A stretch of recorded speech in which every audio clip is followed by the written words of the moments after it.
Buenas noches a todas y todos y nada, en primer lugar muchísimas gracias al colectivo de La Vorágine por invitarme a estar aquí hoy con vosotras y vosotros. Yo creo que en estos momentos, ¿no?, que parecen que se abren posibilidades, que se abren grietas para pensarnos e imaginarnos otras formas de vivir juntos y juntas, que no pasen porque una minoría viva bien a costa del mal vivir del conjunto. Yo creo que tenemos un poco la oportunidad de rescatar aquello que queremos para nuestra vida privada y que nos hace mejores, ¿no? Que lo comentaba un poquito también David con lo común, que tiene que ver con la empatía, con los afectos, con la reciprocidad, con la corresponsabilidad.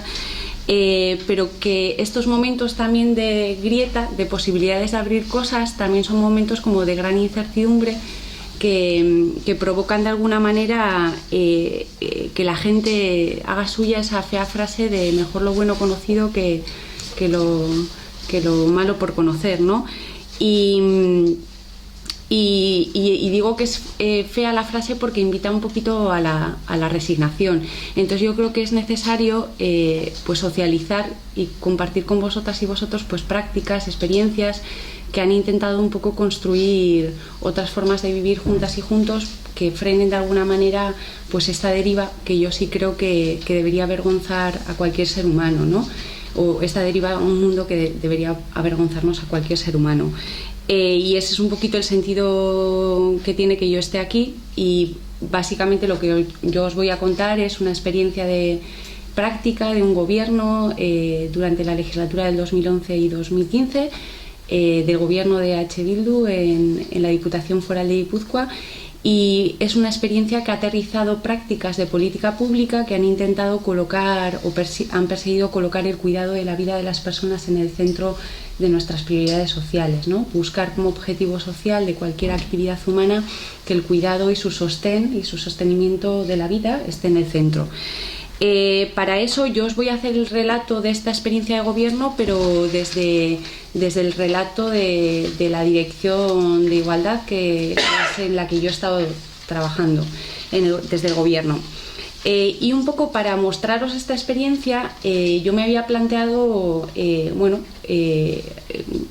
pues contaros este relato en varios apartados, ¿no? En el primero, un poco contaros cuáles son las preguntas que nos hicimos y también un poco cuáles fueron las claves que nos guiaron en la búsqueda de esas respuestas, ¿no?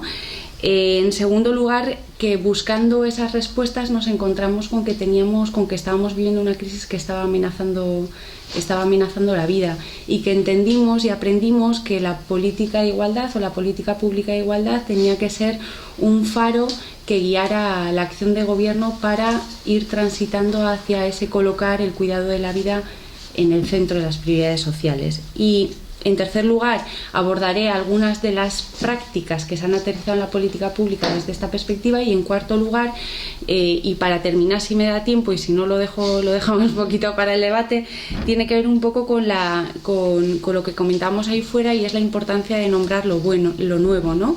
De usar palabras que nos permitan proyectar un imaginario distinto, otro sentido común de cómo queremos vivir juntas y juntos, y ponerla al servicio de ese fin. Y algunas reflexiones por ahí, ¿no? Entonces, bueno, pues ya empiezo un poquito cuando en 2011 accedió Bildu al gobierno de la Diputación Foral de Guipúzcoa desde la Dirección de Igualdad.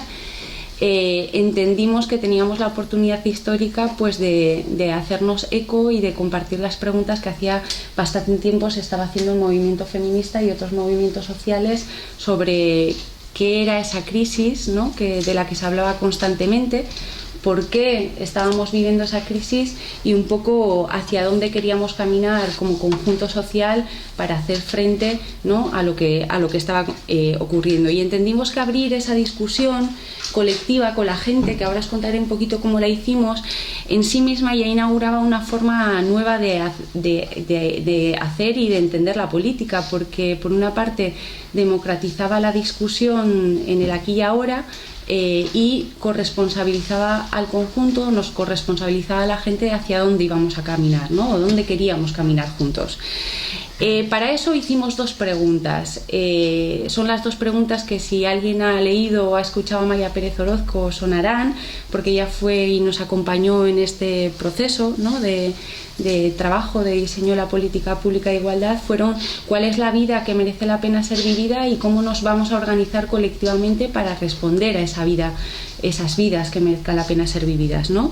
Y ahí, un poquito en el trayecto de ir buscando respuestas, teníamos clara que había algunos elementos clave que nos tenían que guiar en la búsqueda de esas respuestas, ¿no? Por una parte, que si el eje de la discusión era el sentido que tenía estar aquí, estar en este mundo, de alguna manera, y que el objetivo que teníamos para estar en este mundo, el sentido que tenía era vivir una vida digna de ser vivida, teníamos que preguntarnos cómo se estaba resolviendo esa vida, cómo la estábamos resolviendo y quién estaba resolviendo esa vida.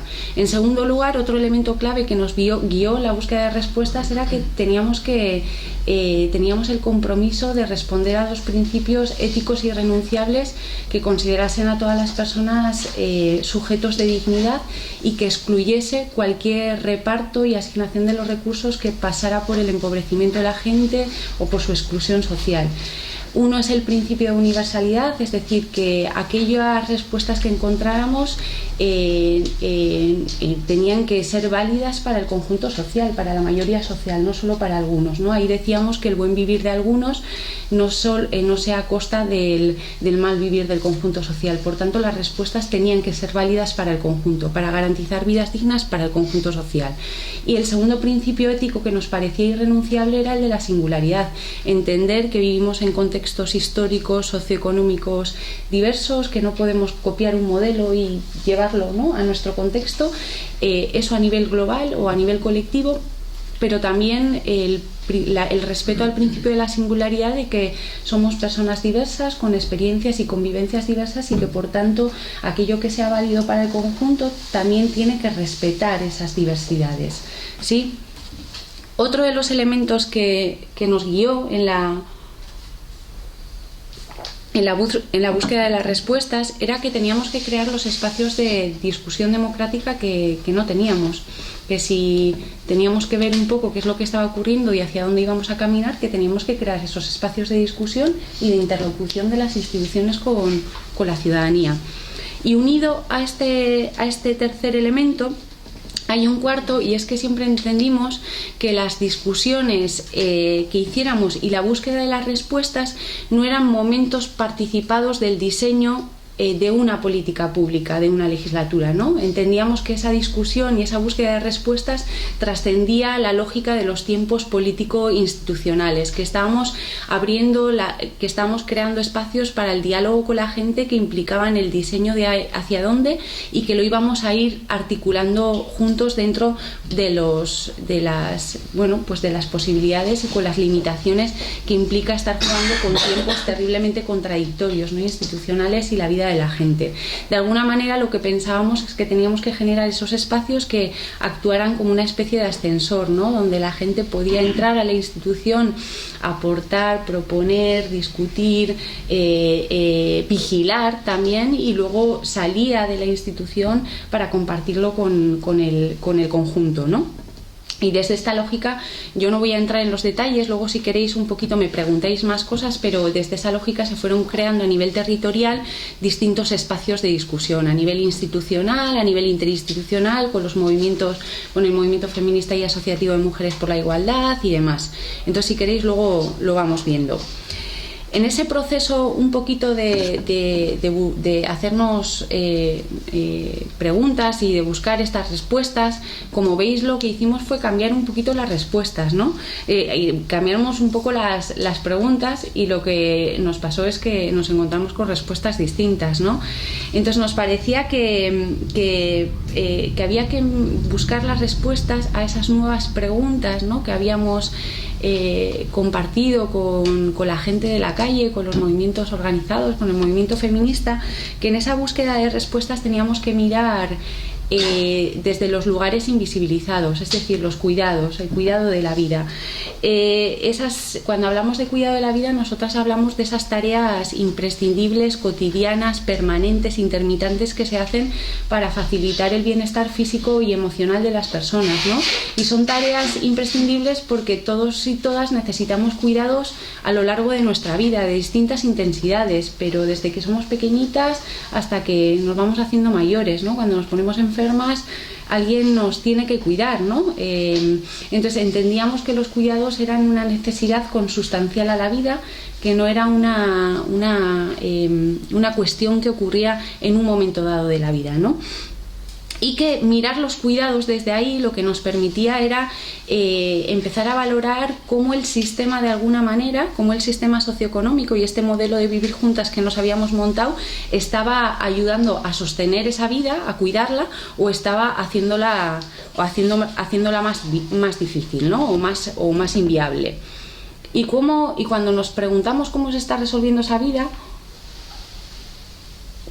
lo que veíamos es que los cuidados están privatizados, es decir, que la fuente principal de los cuidados hoy se está solucionando dentro de los hogares y dentro de los hogares o por las redes sociales informales, y que cuando también se utiliza otro recurso privado, que es por ejemplo la contratación de empleo de hogar, el propio empleo de hogar también es una maquinaria reproductora de las desigualdades sociales y de género, porque al final es un trabajo que algunos grupos sociales compran a otros que no pueden elegir, ¿no? Que son finalmente los que hacen ese trabajo doméstico.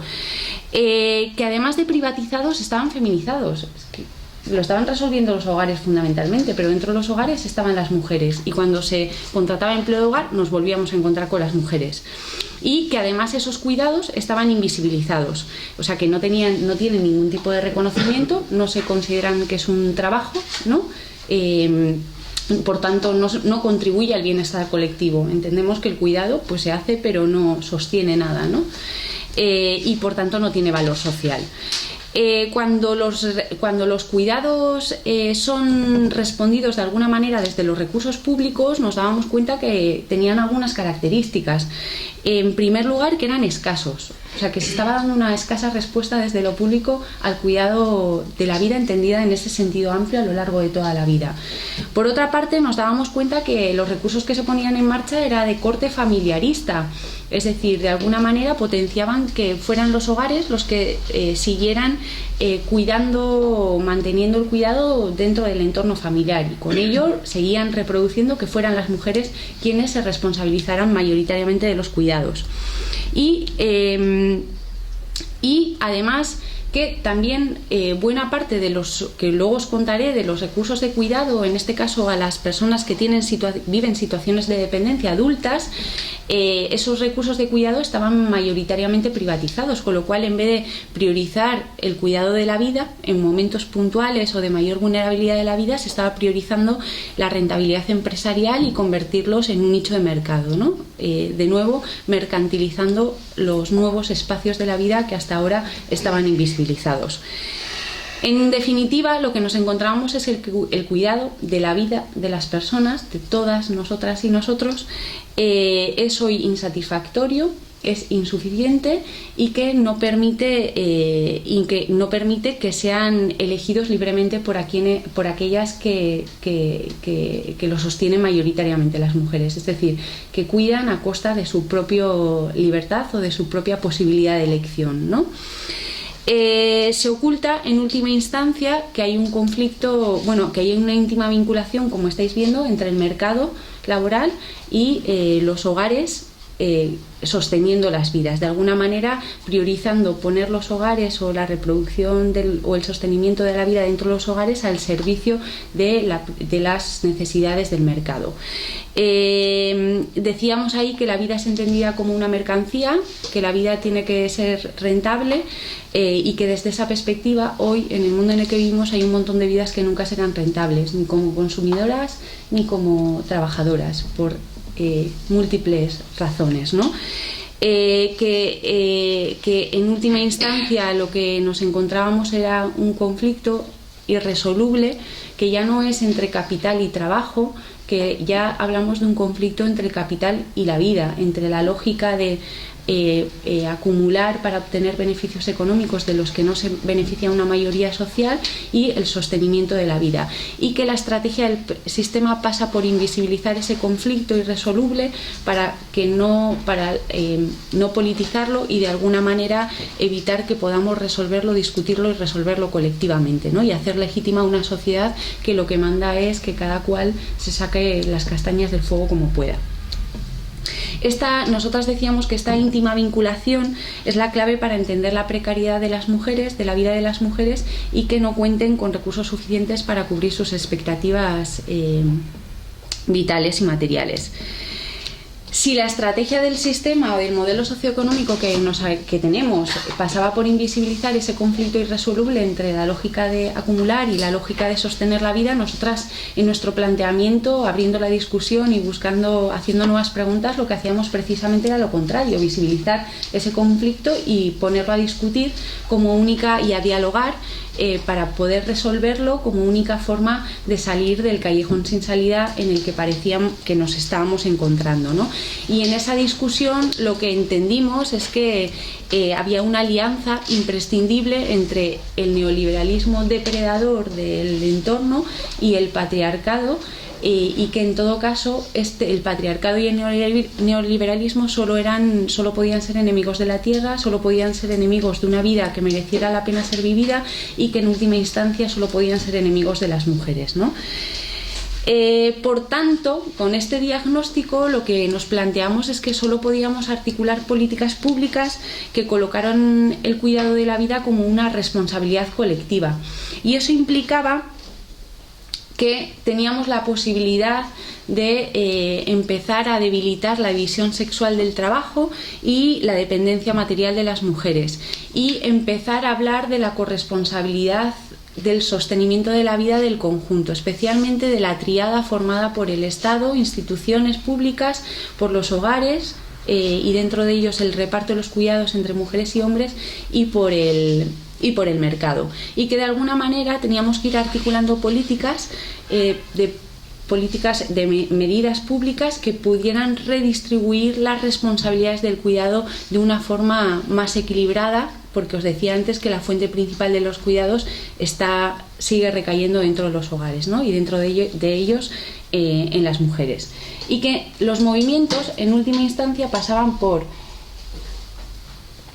4 movimientos: desprivatizar los cuidados, había que sacar las actividades, como decía, de los hogares y no permitir que lo que se sacaba se pusiese a funcionar en la lógica mercantil.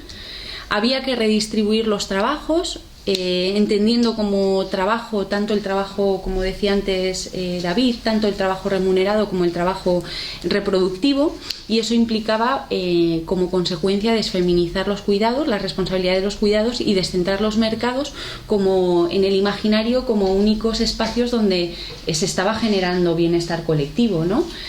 En cuarto lugar, lo que teníamos que hacer era visibilizar y revalorizar todos los trabajos íbamos a valorar los trabajos en función de cómo estaban contribuyendo al sostenimiento de la vida, no en cómo estaban contribuyendo a la lógica de obtener beneficios económicos o de generar beneficios económicos. Y en cuarto lugar, que nuestras medidas lo que tenían que hacer era garantizar el acceso a recursos. ¿Cómo voy de tiempo? Porque yo creo que me estoy... 15 minutos, vale, voy yo creo que bastante bien. ¿Me seguís bien? Sí. ¿Sí? Por tanto, un poco, si este era el diagnóstico de la situación, de una crisis que estaba amenazando la vida, y que por tanto teníamos claro que había que, ¿no?, caminar hacia colocar el cuidado en el centro, y había que hacer estos movimientos que mencionaba hasta ahora, lo que teníamos que hacer es poner en marcha medidas que frenaran el empeoramiento o la precarización de la vida de la gente, y especialmente de las mujeres, porque en esta crisis todos los indicadores nos mostraban que estaban sufriéndola específicamente, pero que también teníamos que poner en marcha medidas que removieran las estructuras que producen y reproducen las desigualdades sociales.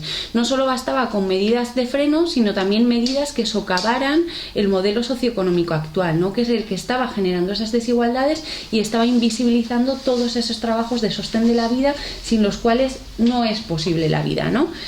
Y en ese sentido, todas las medidas que pusiéramos en marcha, como decía David, tenían que ponerse en diálogo, ¿no? Tenían que tener coherencia. No podíamos poner en marcha algunas medidas y hacer otras prácticas que las contradijeran o que las convirtieran en algunas de ellas en medidas meramente paliativas, ¿no? Sino que tenían que ponerse en diálogo de manera que mejoráramos la efectividad de la intervención que estábamos planteando para responder al aquí y ahora, pero para transitar hacia otro horizonte, ¿no?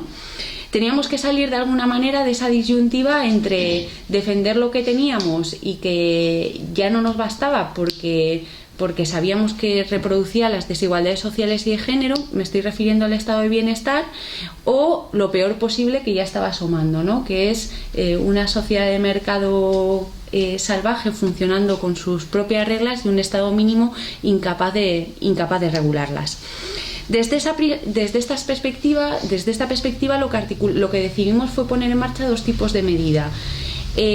Algunas medidas que respondieran a las urgencias, que ahí está un poquito vinculado con el plan de rescate ciudadano que reivindicaba el 15M y que mencionaba David, es decir, poner en marcha medidas que frenaran la precarización de la vida de las personas en el aquí y ahora, y por otra parte que teníamos que primar aquellas medidas que redistribuyeran los recursos frente al crecimiento. De alguna manera lo que planteábamos es que teníamos que detraer recursos de la lógica del mercado y de la acumulación y los teníamos que poner a funcionar en otra lógica que permitiera sostener el cuidado de la vida del conjunto social. Ahora vamos a ver un poquito cómo se aterrizan, ¿no? Propusimos en el marco de estas dos medidas prioritarias, las urgentes y la redistribución frente al crecimiento, una agenda de tránsito con 6 líneas para la transformación, donde no solo era importante qué íbamos a hacer, sino cómo lo íbamos a hacer y con quién lo íbamos a hacer. Y ahí, desde la perspectiva de la política de igualdad y la dirección de igualdad, teníamos claro que teníamos que trabajar para fortalecer a un sujeto feminista, las prácticas y redes del sujeto feminista, pero no solo del sujeto feminista, sino de un sujeto feminista que entre en diálogo con otros agentes organizados de transformación social, ¿no? Otros movimientos sociales, sindicatos, etc. Y en ese camino entendíamos un poco, como os decía al inicio, que la política de igualdad no era una política social, no era una política sectorial con una agenda específica, que también, sino que era una política transversal o una política faro que tenía que guiar la acción del conjunto del gobierno, ¿sí? Desde esa perspectiva, lo que nosotras habíamos planteado de colocar en esta agenda de tránsito era un plan de gobierno.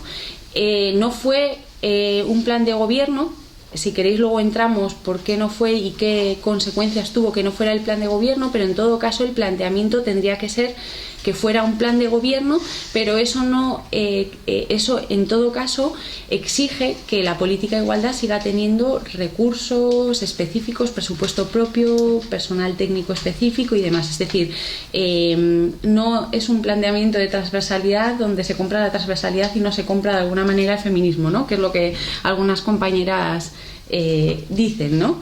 De alguna manera, cuando estamos planteando que sea una política faro de la acción de gobierno, implica varias cosas. En primer lugar, no me voy a enrollar muchísimo con esto, pero en primer lugar, que tenga una posición simbólica, funcional, con recursos económicos y humanos suficientes para poder guiar la acción del gobierno.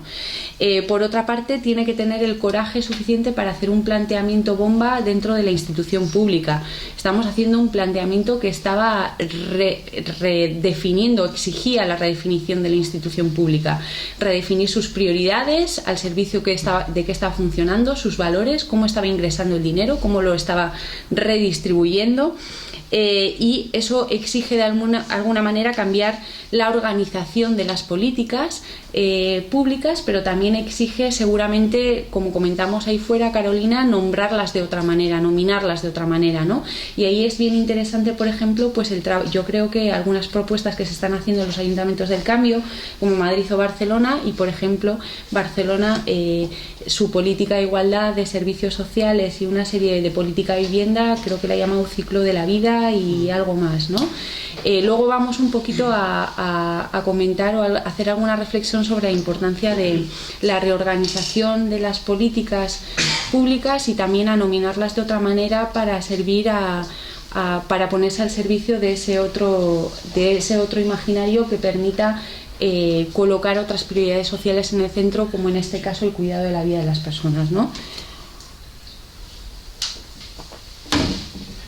Bueno, y en tercer lugar, este planteamiento de política Faro lo que exige es que hay que diseñar una agenda de tránsito, como os decía antes, en tiempos no legislativos. Es decir, es verdad que teníamos 4 años de mandato electoral, pero siempre pensamos en una agenda que transitara desde el aquí y ahora hacia un horizonte que nos permitiera ir construyéndolo de manera dialogada, ¿no? Y ahí, bueno, si queréis luego también, yo voy soltando como cositas, pero si queréis luego lo vemos, porque bueno, en ese nosotros definimos una agenda de tránsito, pero perdimos las elecciones, con lo cual las posibilidades de seguir transitando se han esfumado, y yo creo que de ahí hay que extraer aprendizajes para que las grietas o las posibilidades de cambio que se abran sean sostenidos por la gente, ¿no? Y no perdamos a la gente en el camino. Al lío, un poquito las prácticas. Os decía que habíamos definido una agenda de tránsito, que habíamos definido 6 líneas, ¿no? En ese tránsito no os he nombrado las líneas porque hoy me voy a centrar, si queréis luego entramos, pero hoy me voy a centrar en 2 de las líneas de trabajo que yo creo que aterrizan bastante bien este enfoque de qué implica y qué significa colocar el cuidado de la vida en el centro y cómo se va haciendo eso, ¿no?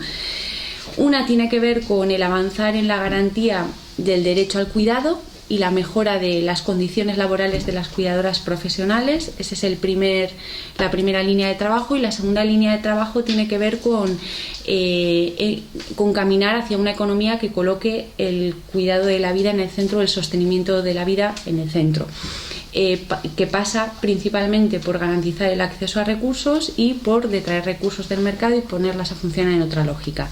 En relación a la primera línea de trabajo, que es cómo avanzamos en la garantía del derecho al cuidado. Ahí os decía antes que nosotras entendíamos el cuidado desde una concepción amplia, ¿no? Que todas las personas necesitamos cuidados a lo largo de nuestra vida, que es una necesidad consustancial a la vida, no es una excepción a la misma, pero es verdad que en lo que hicimos desde la política pública se centró fundamentalmente en los cuidados de las personas en situación de dependencia, por 2 razones fundamentales. Una, porque era nuestra competencia como Diputación Foral, y en segundo lugar porque es verdad que son colectivos que requieren de cuidados intensivos y específicos en un momento de su vida, y en este caso era prioritario, ¿no?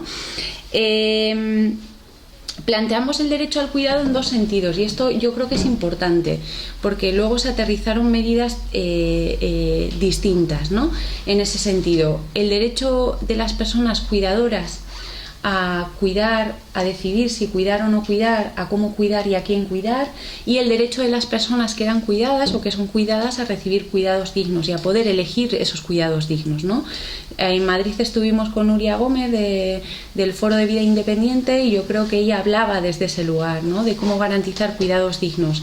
Es verdad que nosotras en la Diputación nos centramos con honestidad, todo lo que os estoy diciendo lo estoy diciendo desde la honestidad, pero es verdad que nos centramos específicamente en medidas, o especialmente o prioritariamente en medidas que de alguna manera aumentaran los márgenes de las cuidadoras para poder decidir y poder elegir si cuidar o no cuidar, o cómo cuidar y a quién cuidar, ¿no?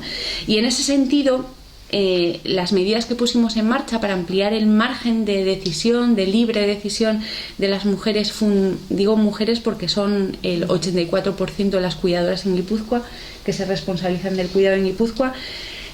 Algunas de las medidas que pusimos en marcha fueron, por ejemplo, no recortar en las prestaciones a la dependencia. Frente a un gobierno del Partido Popular que estaba recortando las prestaciones, la primera decisión que se tomó fue no recortarlas, y no solo no recortarlas, sino que ampliar las prestaciones a todos los grados de dependencia. Y lo hicimos porque queríamos priorizar la PEAP, que es la prestación de asistencia personal, frente a la PC, que es la prestación económica de cuidados en el entorno. Es decir, queríamos priorizar que fueran las personas en situación de dependencia las que contraten cuidados, y no que sean las mujeres del entorno familiar quienes sigan cuidando a través de una prestación económica. Luego, si queréis, entramos un poquito más en esto. La PC se pensó como una prestación excepcional dentro de la ley de dependencia, pero se ha convertido en el recurso fundamental de cuidados a la dependencia. Vamos, si estáis trabajadoras sociales lo sabéis perfectamente que esto es así, ¿no? Otra de las medidas que pusimos en marcha, bueno, y aparte, no solo aumentamos los grados de la cobertura, todos los grados de dependencia y priorizamos la PEAP frente a la PC, sino que además hicimos compatible todos los recursos de cuidado, es decir, podías recibir una prestación económica, pero también hacer uso de un programa Respiro, de un centro de día, de una plaza residencial, etc. Con lo cual, las posibilidades y los márgenes, ¿no?, de quienes son las responsables de cuidado también se ampliaban. Desarrollamos una experiencia piloto. Carolina, tú me vas avisando cómo voy, ¿eh? ¿Sí? 5 minutos. 5 minutos. Acabo de empezar las prácticas. 5 minutos. Bueno, luego en el debate... Bueno, voy fatal. Yo me voy a grabar otros 5, como hay. Bueno, entonces, no sé cómo lo voy a hacer. Muy tranquila. Bueno, otras... Es viernes. Sí, pero tampoco hay que abusar. Bueno, yo creo que no voy a mencionar más prácticas en lo que tiene que ver un poco con ampliar los márgenes de las mujeres para poder, ¿no?, tener margen para decidir si cuidar o no cuidar, porque es que si no me voy a comer un poco los otros tiempos que tengo para las otras medidas. Os decía también que pusimos en marcha medidas para mejorar las condiciones de las cuidadoras profesionales, y ahí, por ejemplo, una de las prácticas que os voy a mencionar es, por ejemplo, el trabajo que hicimos para mejorar los convenios colectivos de las residencias y centros de día de Guipúzcoa. Los centros y residencias de día de Guipúzcoa son de titularidad pública, pero están prácticamente todos privatizados. Entonces lo que hicimos es decirle a las empresas que lo que tenían que hacer es reducirse sus márgenes de beneficio del 3 al 5% y emplearlo para mejorar las condiciones salariales y aumentar los turnos de vacaciones, con lo cual se aumentaba la contratación de cuidadoras profesionales y aumentamos la inversión pública para mejorar esas condiciones. El resultado, bueno, nos denunciaron públicamente la patronal. Bueno, al final, en todo caso, el resultado fue que el 95% de las empresas firmaron el convenio que habíamos propuesto y que bueno, evitamos de alguna manera aplicar toda la reforma laboral, no solo evitarla, sino mejorar las condiciones laborales. Las trabajadoras, las cuidadoras profesionales estuvieron en huelga más de 3 meses. Vamos, hicieron una pelea, pero apoyadas con el apoyo institucional, ¿no?, con la fuerza, la caja de resistencia que te da tener a una institución pública detrás, ¿no?, respaldando tu propuesta. El gobierno actual del PNV y del Partido Socialista, lo primero que dijo el diputado general en su discurso de investidura fue que había que acabar con el intervencionismo radical de Bildu en las residencias y centros de día de Guipúzcoa. Llaman intervencionismo radical a decir, bueno, estos servicios son públicos, se tienen que prestar en unas condiciones dignas, porque además hacen un trabajo esencial para el sostenimiento de la vida de las personas, ¿no? Eso en cuanto a la línea de cuidado. En cuanto a la línea, creo que veis algunas de las medidas puestas en marcha para lo que llamamos la economía para la sostenibilidad de la vida, que tiene que ver con el acceso a recursos. Y en el acceso a recursos pusimos varias, me da mucha pena, porque hay como bastantes cosas como interesantes, ¿no? Pero algunas de las cosas que hicimos, por ejemplo, fue poner en marcha prestaciones.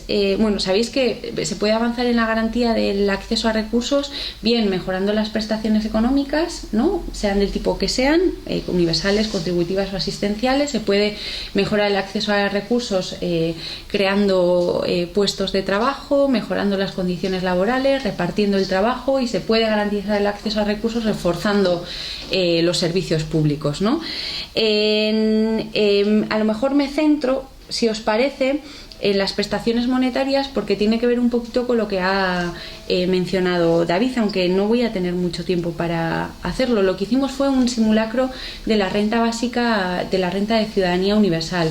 Entonces, bueno, como él decía, yo ahora no me puedo extender mucho, pero pero lo que demostraba de alguna manera el simulacro, que era modificando el IRPF, lo que demostraba era su viabilidad técnica y cómo corregía las desigualdades sociales y de género en el territorio. Nosotras no teníamos competencia para modificar el IRPF y poner en marcha una renta universal, pero lo que hicimos lo hicimos para abrir la discusión sobre la viabilidad técnica, si había voluntad política de ponerla en marcha y los efectos correctores de las desigualdades que tenía, ¿no? ¿Qué más? Creamos la ayuda de garantía de ingresos, por ejemplo, que la ayuda de garantía de ingresos complementa en Euskadi, en Guipúzcoa, desde Guipúzcoa, a la renta de garantía de ingresos, la renta básica. ¿Por qué? Porque la renta de garantía de ingresos deja fuera, exige para poder acceder a ella 3 años de empadronamiento, entonces deja muchísima gente fuera de la posibilidad de acceso a los recursos más de necesidad de pagarse la vivienda, la luz, ¿no? La calefacción y demás. No era nuestra competencia, pero la creamos al servicio de ese objetivo. Y en la puesta en marcha de esa ayuda, lo que nos dimos cuenta es que el 70% de quienes estaban recibiendo la AGI, la ayuda de garantía de ingresos, eran hombres, mientras frente al 30% de mujeres. Y entonces lo que pusimos en marcha fueron medidas para ir progresivamente hacia la individualización de la recepción de la ayuda, en la línea de lo que comentaba David. Tanto la RGI como la AGI son ayudas que reciben las unidades convivenciales, los hogares, no los reciben las personas. Entonces sí que fuimos poniendo medidas que ahora no os puedo explicar, pero que ya si lo queréis profundizamos luego, para caminar en ese sentido, ¿no? Y ya un poquito para terminar en las prácticas. No me centro más en el acceso a recursos, pero sí hay 2 cositas que os decía un poco de cómo detraemos recursos de la lógica mercantil y las ponemos a funcionar en otro sentido. Ahí hay 2 políticas públicas fundamentales que pueden hacer ese trabajo, que es y también eran dentro del marco competencial que teníamos, la política fiscal y la política de contratación pública y de subvenciones. En la política fiscal, yo creo que hemos hecho cosas súper interesantes. Creamos el impuesto de riqueza y grandes fortunas, que reformaba el impuesto de patrimonio. Si queréis entramos en lo que implica, ¿no? Y lo que supone ese impuesto. Lo que hicimos también fue proponer una modificación del impuesto de beneficio de sociedades. Brevemente, el actual impuesto de sociedades en Guipúzcoa lo que provoca, ahí tiene deducciones ilimitadas, y lo que provoca es que deducciones ilimitadas, por ejemplo, para quien hace investigación y desarrollo, lo que provoca básicamente es que las grandes empresas, es decir, las empresas que tienen grandes beneficios en Guipúzcoa, paguen 0 euros en Guipúzcoa. Es decir, cuando hablamos de lo de la corresponsabilidad del cuidado de la vida, del mercado, de las instituciones y de los hogares, me estoy refiriendo, por ejemplo, a este tipo de medidas, ¿no? ¿Cómo hacemos para que quien más beneficios obtenga aporte al conjunto social, ¿no? En ese sentido, lo que hicimos fue reformar el impuesto, que no conseguimos aprobarlo porque estábamos en minoría, un gobierno en minoría, teníamos enfrente al PNV, al PSOE y al Partido Popular. Pero lo que hicimos fue hacer una propuesta que demuestra la posibilidad de articular un impuesto, ¿no? que contribuya, bueno, pues corresponsablemente, como decía, pues con la mayoría social. Pero no solo contribuía a eso el impuesto, lo que hacíamos éramos más audaces, nos atrevimos incluso a definir qué investigación y desarrollo íbamos a impulsar desde lo público. Es decir, aquella investigación y desarrollo, por ejemplo, que destruía la corteza terrestre o que destruía la vida humana o no humana, no la íbamos a apoyar públicamente a través de deducciones, ¿no? Eso implicaba, por ejemplo, que puede haber empresas al servicio de la industria armamentística que desde lo público no iban a poder beneficiarse de las deducciones fiscales en impuestos de sociedades. Os lo pongo como ejemplo. O, por ejemplo, también redefinimos la innovación no tecnológica, ¿no? Lo que ahora el PNV dice que son bienes no tangibles del mercado, ¿no? Porque no generan beneficios inmediatos, y la innovación no tecnológica, nosotras nos referíamos a que las empresas empezaran a cambiar su cultura organizacional, a hacer partícipe a los trabajadores y trabajadoras de la toma de decisiones, a repartir el trabajo de otro modo, a repartir los tiempos, a facilitar, ¿no? Teniendo en cuenta que hay personas que están en el mercado laboral porque hay otras que están sosteniendo la vida o están reproduciéndola o generando las condiciones de posibilidad para que se sostenga o para que vaya al mercado a trabajar. Bueno, y en la política de contratación y subvenciones públicas, básicamente deciros que lo realmente interesante, se aprobaron varias normas forales en ese sentido, pero lo realmente interesante es que se introdujeron cláusulas sociales, medioambientales y de igualdad, no solo en los criterios de valoración, sino en las condiciones de ejecución. Es decir, que cualquier empresa o entidad que quería recibir dinero público, que quería ser contratada para un servicio o algún proyecto que quisiera hacer la institución, tenía que respetar determinadas condiciones, ¿no? Y que pasaban por crear empleo femenino, mejorar las condiciones en aquellos espacios donde las mujeres estaban infrarrepresentadas o estaban cobrando, ¿no?, salarios indignos, bueno, junto con un paquete de medidas, en esas medidas dialogadas, ¿no?, que estábamos hablando antes. Yo termino con las medidas ya, Vale. Y ya un poquito para finalizar, que yo creo que es la última reflexión que quería haceros, ¿no?, es que, como veis, bueno, pues nos esforzamos un poquito por construir un nuevo relato que nos permitiera a todas y a todos imaginar otras formas de vivir juntos y juntas, ¿no?, donde pusiéramos de alguna manera aquello que nos sostiene en el centro de las prioridades, como estaba diciendo. Y para todo ello, le decía antes a Carolina y a David fuera, nos tuvimos que inventar otras palabras, nos tuvimos que inventar otro lenguaje. Hablábamos de buen vivir, hablábamos de sostenibilidad de la vida, de poner el cuidado y la vida en el centro, etc. Nos empeñamos en esta invención porque yo creo que las palabras nos las han robado, ¿no?, o las han encanallado de alguna manera, las han enmascarado.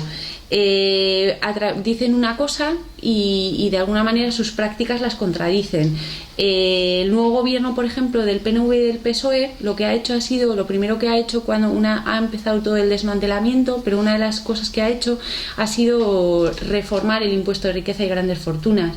Claro, lo ha reformado y ha vuelto al impuesto de patrimonio anterior, pero le ha dejado el nombre, impuesto de riqueza y grandes fortunas.